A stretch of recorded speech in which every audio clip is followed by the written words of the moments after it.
Oh, welcome back. Let's finish talking about Freud's past in the third part of this personality series about Freud's personality theory. Yeah.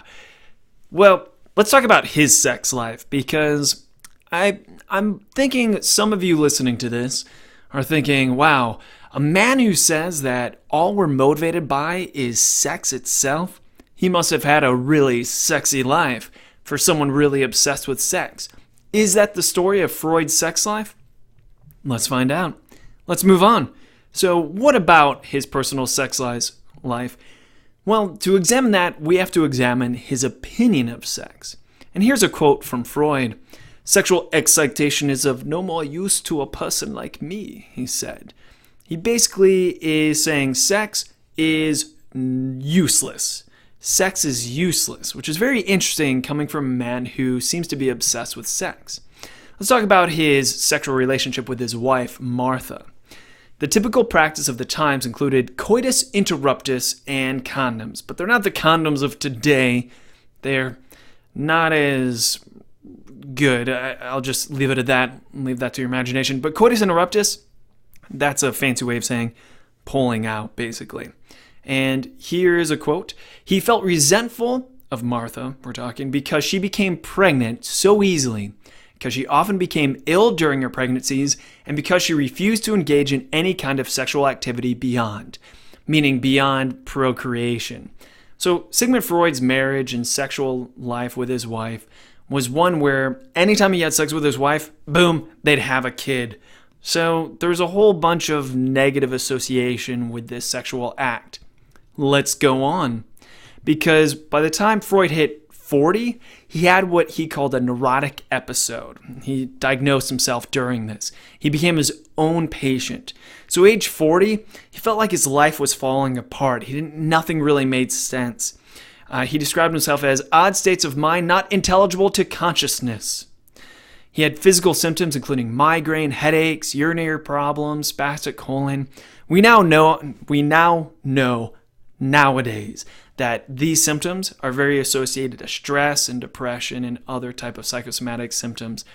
So psychoanalyzing himself led to dream interpretation.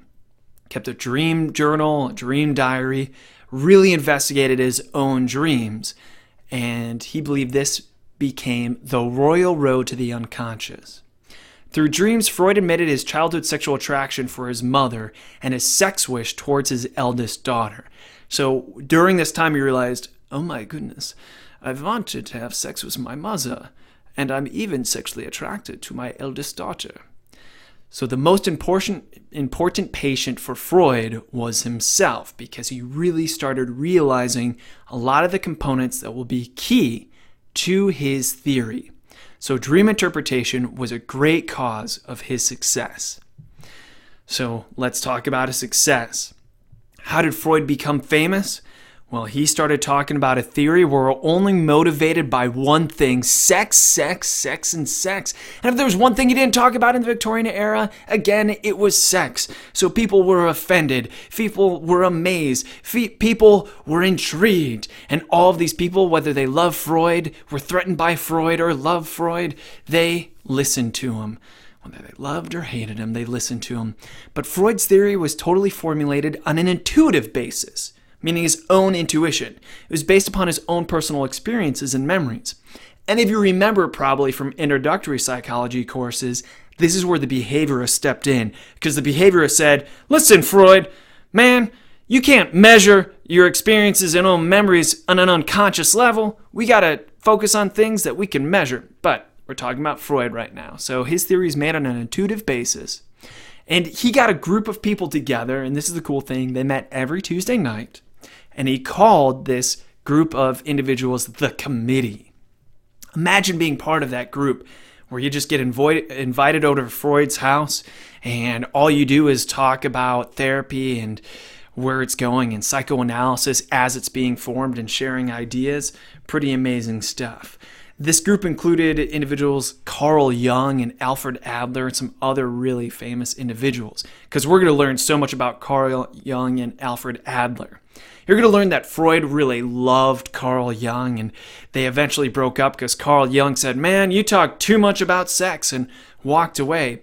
Alfred Adler and Freud were basically enemies. Alfred Adler hated Freud, and he's going to become like the anti-Freud. Later, Freud described these individuals as traitors and disloyal. And this is a repeating pattern in Freud's life. Because you remember Charcot? There's also Joseph Breuer. Joseph Breuer was an individual with whom Freud had a friendship and he worked closely together with. And Breuer is the one that introduced the idea of catharsis to Freud. Catharsis is that idea where you can alleviate stress just by talking about it. If you had a really cathartic moment, it means you just complained and vented about something. So Joseph Breuer showed that to Sigmund Freud. So imagine hanging out with Freud. You're part of the committee. You're all hanging out and sharing ideas. It's pretty fantastic. There's my picture of Carl Jung. We'll do that again. Whoop. And here's my picture of Alfred Adler. Boop. Now, yeah, Carl Jung is in his underwear. That will make more sense once we get into the lecture all about Carl Jung. So, 1909, at age 53, Freud received formal recognition from America. Freud was honored, but he didn't like America. He didn't like the culture. He didn't like the food. But his ideas and his theory was featured in a whole bunch of magazines and news. Ladies' Home Journal, The New Republic Time, and more. He was getting published all over the damn place. It was amazing. And eventually, death came to Freud. And as death approached, Freud changed his theory. This is years later after he said it's all sex, sex, sex. The roots of the matter is always sex. Tell me about your mother. Did you want to have sex with your mother besides me? Because I know I wanted to have sex with my mother. But years later, he changed his theory. He didn't say it's not about sex anymore. He changed it because there was death all around Freud. For instance, in his 60s, Freud was diagnosed with cancer of the mouth, and his palate and upper jaw were totally removed, and he was in absolute pain. And he refused medication but received radium treatments and a vasectomy. Back then, they thought vasectomies would help your other ailments. Vasectomy means that you're no longer fertile. It's a clipping of the tube so that your ejaculate doesn't have any seminal discharge in it. But this is the main thing I want to get to. Let's not talk about vasectomies. Let's talk about Nazis. And they came to power in Germany in 1933. And they really didn't like Jewish individuals. And Freud was Jewish. So Freud has this famous quote where he says, "What progress we are making. In the Middle Ages, they would have burned me. Nowadays, they seem they are content with just burning my books."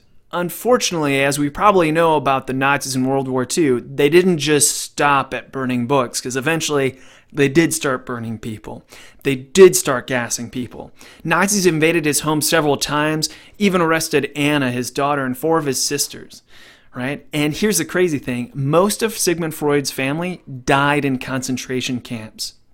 So after Anna got arrested, they got out of there. They finally moved out of Vienna. And this is when Freud decided, I do not think that these men, these Nazis, are after sex. So he changed it to include aggression. No longer, Freud said, are we just motivated by sex, but we're also motivated by aggression. Yes, sex and aggression. The only 2 things that motivate us. And ask yourself, as I'm telling you this, ask yourself, what motivates you? What's motivating you to listen to me right now? Is it your grade in class? Why do you want to get a good grade in class? For a good job? Why do you want a good job? Money? Why do you want money? Well, Sigmund Freud said the only reason you do anything is because you want to have sex with someone or you want to kill someone. A lot of people really hated this idea that Freud changed to aggression. And there's even some Freudian purists that say, nah, it's all sex. He just tacked on that aggression thing later in life, 30 years after he had been preaching that it's all sex, sex, sex. So interesting stuff. So the Nazis are what caused the change in Freud's theory. It's amazing what history can do to an individual.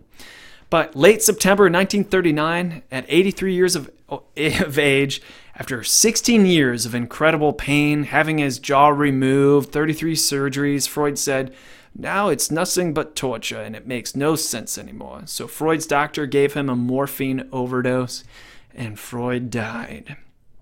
Well, that's the history of Sigmund Freud in short. There's so much more to it. So when we come back next time in the next adventure, the fourth installment of our Freudian adventure, we're going to actually get into the meat and potatoes of his theory. I can't wait. And I got to pick up the pace because I feel like I'm torturing all of you with these 10-minute long videos. So let's get into his theory next time on the Freudian videos. Yeah, where are we at? Come on. How do I stop this? What happened? This is a nightmare.